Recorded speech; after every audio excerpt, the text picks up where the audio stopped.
এবং আমরা উনি আসাতে আমরা নিজেরা অনুভব করছি, ওনাকে পেয়ে আমরা অত্যন্ত আনন্দিত।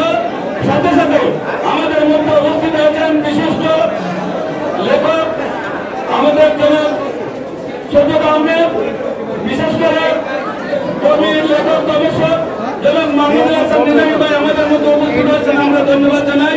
সম্মানিত আমাদের নেতৃবৃন্দকে আমরা বলবো, আজকে আমরা ইসলামী সমন্বয় পরিষদের উদ্যোগে আপনারা ইফতারের আয়োজন করেছেন। এক বেলা ইফতার করালে একজন মানুষকে এক বেলা ইফতার করানোর কারণে আল্লাহ তাআলা তার সারা জীবনের গুনাহ মাফ করে দিতে পারেন। এই আদর্শটাকে আমরা যেন ভবিষ্যতে লালন করি, এই জন্য ইফতার মাহফিল করি। পাশাপাশি বলবো যে আমরা ইসলামী সমন্বয় পরিষদের প্রত্যেকটা নেতৃবৃন্দ যেন ঈদের নামাজের আগে আমাদের যে সম্পদ রয়েছে, এক পরি রূপ্য যদি 2,500 টাকা হয়, তাহলে 52 রূপে মানে 1 লক্ষ টাকার সম্পদ থাকলেই কিন্তু মানুষের 2,500 টাকা জাকাত দেওয়া ফরজ হয়ে যায়। আমরা প্রত্যেকটি ভাই যেন আমাদের জাকাতের টাকাটা আমরা পরিশোধ করি। আমরা পৃথিবীতে দেখছি যে যতই আমরা সংস্কার করতে যাচ্ছি, আমরা শুধু পৃথিবীতে মারামারি, কাটাকাটি, হানাহানি, চুরি, ডাকাতি, রাহাজানি, খুন, খারাপি, নারী নির্যাতন, নারী হত্যা দিন তো দিন বেড়েই চলছে।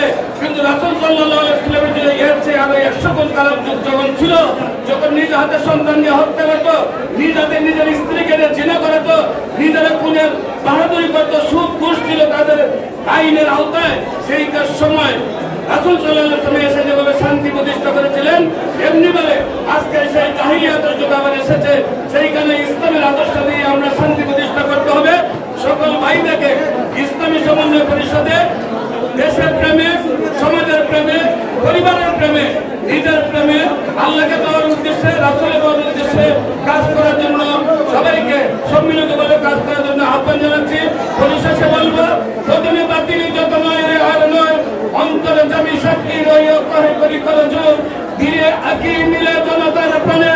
ইসলামী সমন্বয় পরিষদের যারা আছে এইখানে, ইসলামী সমন্বয় পরিষদের যারা আছে এইখানে, ইসলামী সমন্বয় পরিষদের যারা আছে এইখানে, হযরত আলীর মতো ইমানের শক্তি দান করিও তাদেরকে সবাই বলে আমিন। সবাইকে ধন্যবাদ। আসসালামু আলাইকুম ওয়া রাহমাতুল্লাহি ওয়া বারাকাতুহু।